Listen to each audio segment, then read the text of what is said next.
Dear brothers, today I talk to you about, subhanAllah, some reflections from a recent journey I took.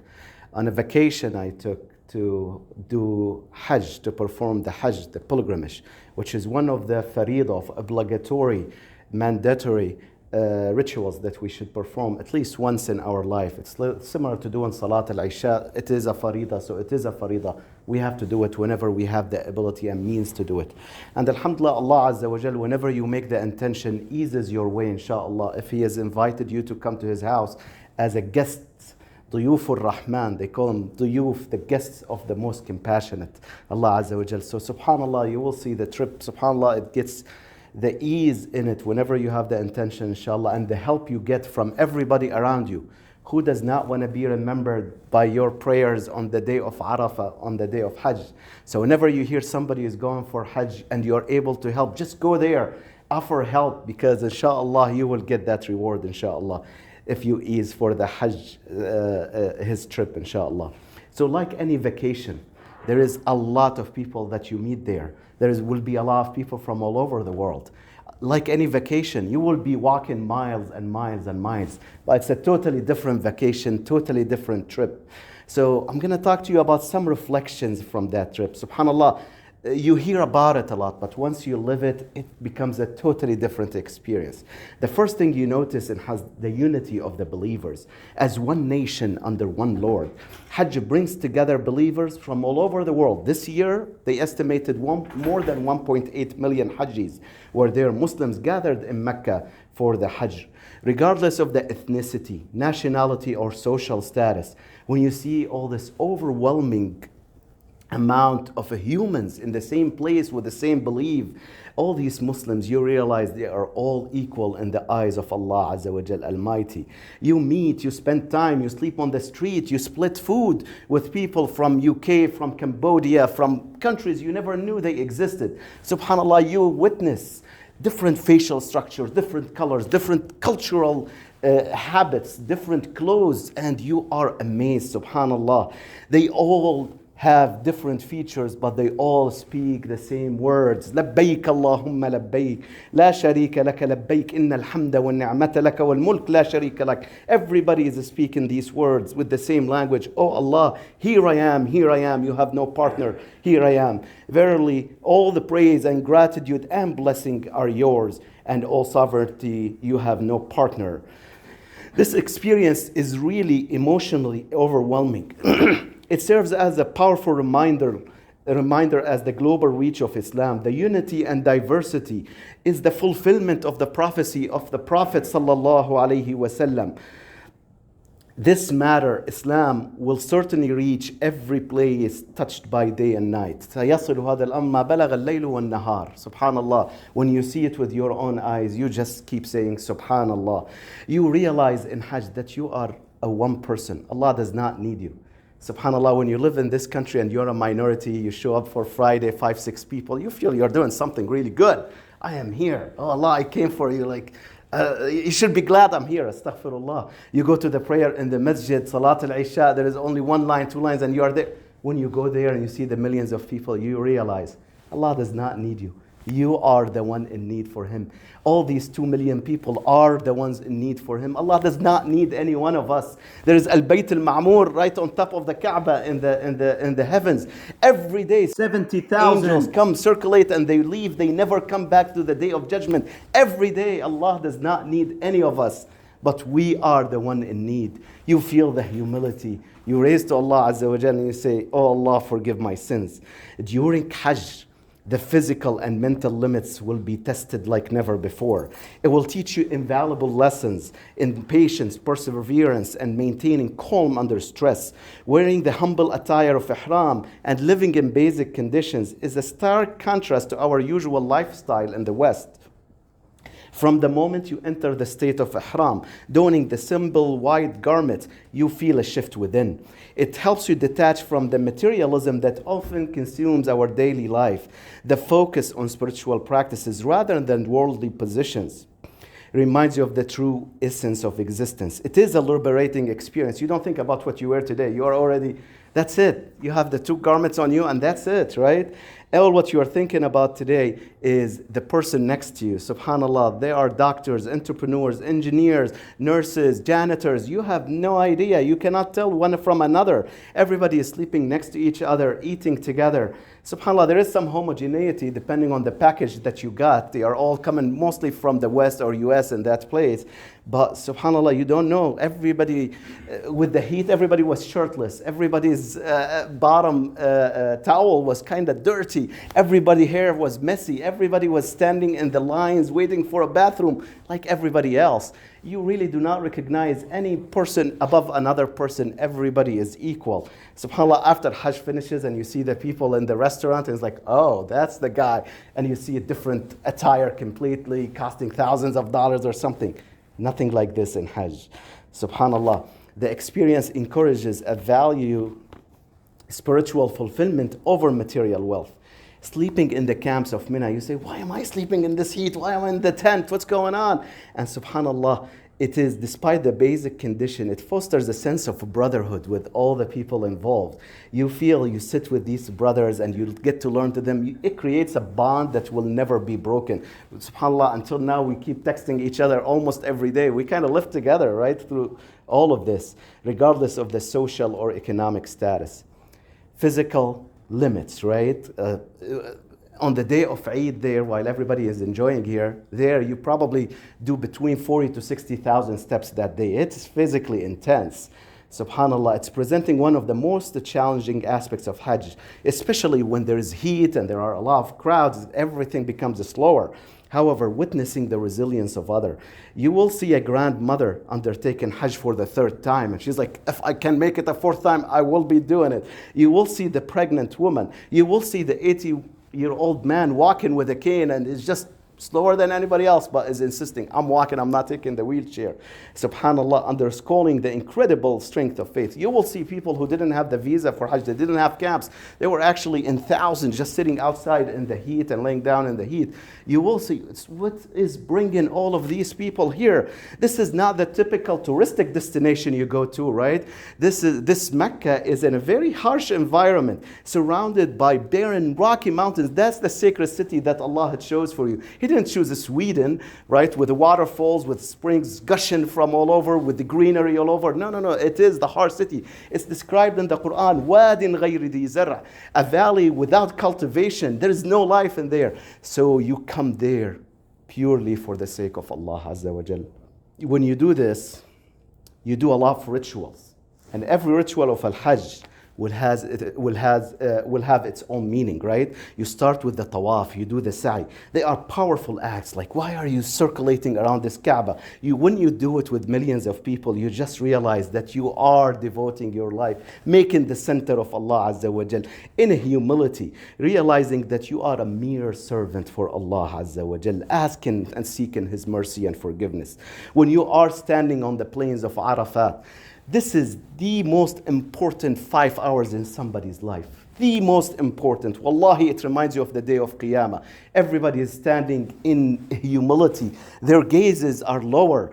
They are feeling the awe of standing in that moment. Their hearts are trembling in the sight of Allah. Allah Azza wa Jal, Rasulullah said, there is no day better in the sight of Allah than the day of Arafah.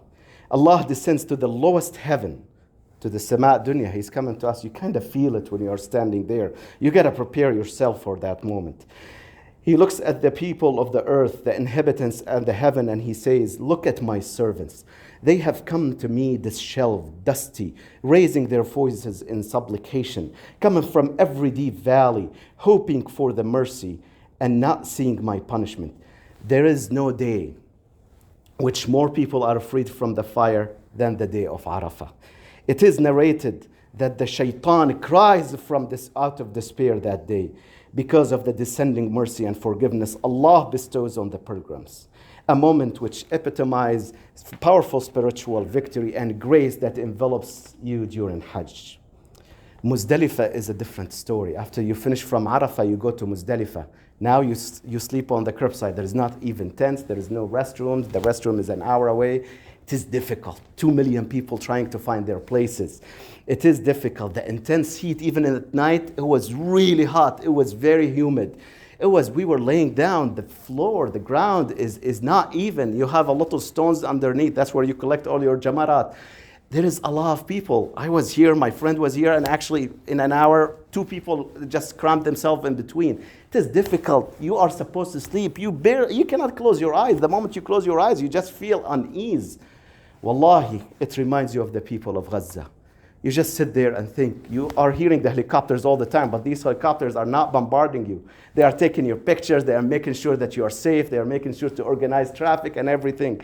So, subhanallah, we had cold juice, we had fruits, we had cold water, iced water right next to us, and we couldn't sleep. It is hard. So how our brothers in Gaza and Rafah, 2 million people crammed into that small area, how are they able to find rest and find ease while they are being bombarded, while they are hearing the cries of the orphans and widows? Wallahi, it is hard. It just connects you right away to them. The ritual of Hadi, the sacrificial offering, is a profound reminder of the importance of obedience, devotion, the willingness to give what's dear for the sake of Allah Almighty. Allah Azza wa Jal says in Surah Al-Hajj, that they may witness benefit for themselves and mention the name of Allah on known days over what He has provided for them of the sacrificial animals, to so eat of them and feed the miserable and poor. Wallahi, Allah Azza wa Jal gave us dominance over these animals.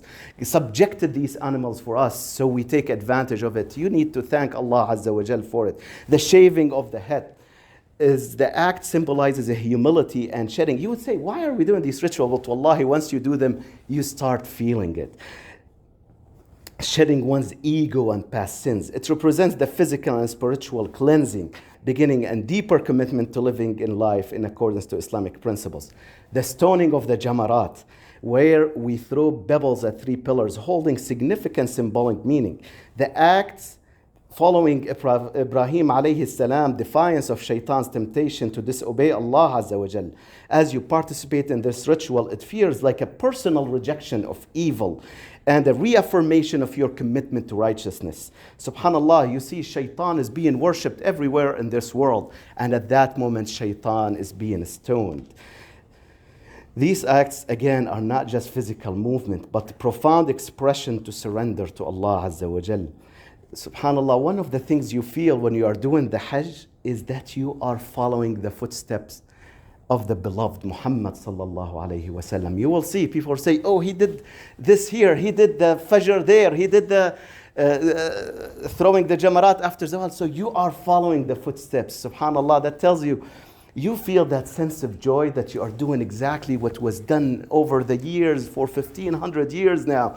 And you connect with him deeply to his sunnah, to follow his footsteps for this. The challenges of the Hajj, from physical demand to intense heat, wallahi, gives you a deep sense of gratitude. Everything we are given. Wallahi, once you go there and you see people in different levels, you just say, everything you have here, you have your car here, deep sense of gratitude. You have simple clothes. It is amazing what we have. You feel grateful for the opportunity to undertake this pilgrimage, for the strength to endure these challenges, and for the countless blessings bestowed upon you by Allah Almighty. That gratitude will extend to every aspect of your life. In the sacred journey of Al-Hajj, kindness is not merely a virtue. Everybody is like an angel, especially at the beginning of it. Subhanallah. Because Al-Hajj ashhurun ma'lumat, faman farada fihinna al-hajja, fala rafatha, wala fusuqa, wala jidala fil hajj, wama taf'alu min khayrin ya'lamhu Allah. Hajj is during well-known months, so whoever made Hajj obligatory upon himself, therein by entering that state of ihram, there is to be for him no sexual relations, no disobedience, no disputing during Al-Hajj. So during that heat, that mental and physical stress, you really want to fight with somebody, but you can't. All this money or that effort that you did will be nulled completely. Subhanallah. So the atmosphere of the Al-Hajj demands gentleness and respect. People will start doing ithar. It will be just the most amazing time, right? And even during the heat, you feel some people were like, including myself, is like, in that heat, there is a spot where there is the air conditioner is heading. Nafsi, nafsi, everybody want to be in that area. So even with a little bit of heat, little bit of challenges, everybody was in the feeling of nafsi, nafsi. How about Yawm al-Qiyamah, when there is the real day of judgment? That's when you hear the nafsi, nafsi hadith, you understand it completely. Myself, myself, I don't care about my son, I don't care about my brother or my sister, except a brother that will get me closer to Allah and probably forgiveness, inshallah. So gentleness, respect, are mandatory. Harshness and disrespect where only diminishes the spirit of the holy pilgrimage that can potentially invalidate it. Every action, every interaction of Al-Hajj must be infused with grace and respect. Hajj is the time for seeking forgiveness. Wallah, you remember not yourself, but everyone sitting here. You remember everybody that you have met in your life, subhanallah. And because you know Allah Azza wa Jalla is merciful, right? Whenever you pray for your brother, the angel will say, and you will have the same. You will feel that when you pray in the haram after every salah, every prayer, there is the funeral prayer, right? And big part of the funeral prayer is you pray for people you have never met in your life, but all what you know that you are preparing. SubhanAllah, it's a matter of time. Every salah there is a new dad, there is a new kid, there is every day you see this and you feel it. You feel it's a timer. Once your timer is done, you are next. SubhanAllah. The entire experience of Al-Hajj will feel like a rehearsal of the Day of Judgment. The vast crowds, the intense heat, the simplicity of attire, the basic living and conditions are all mirrored the scenes described on this inevitable day. Standing among millions with overwhelming sense of humility and awareness of our fleeting existence, you will make you ponder deeply on your actions and the consequences in the hereafter. At that day, on the Day of Judgment, you will be judged not by your material wealth.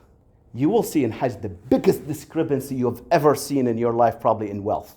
All right? You will see people throwing jamarat from the fourth floor, the nice, or probably there is a higher floor where people come with cars and VIPs.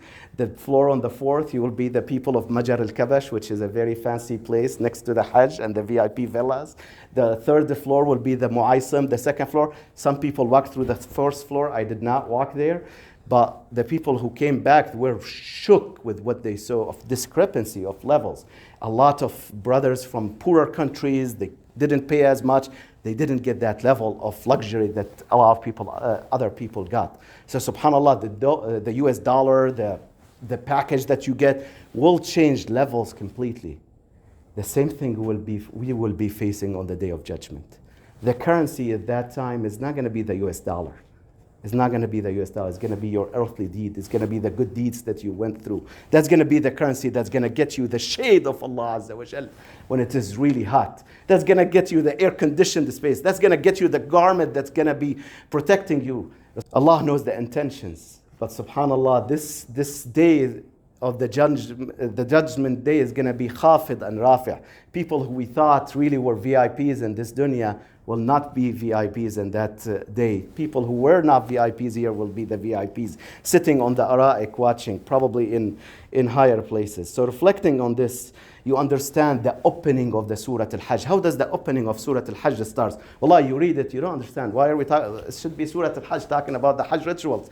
But the opening, you understand it after you come back. O mankind, be conscious of your Lord. Indeed, the convulsion of the final hour is a dreadful thing. On the day you see it, every nursing mother will be distracted from the child she was nursing, and every pregnant woman will abort her pregnancy, and you will see the people appearing intoxicated while they are not intoxicated, but the punishment of Allah is severe. So it starts with the description of the Day of Judgment when we are talking about Surah Al-Hajj. The journey of Hajj is more than just a trip, is more than just a vacation. It is a transformative experience that shapes the heart, the mind, the soul, hopefully guiding you toward a life of righteousness, humility, and unwavering faith.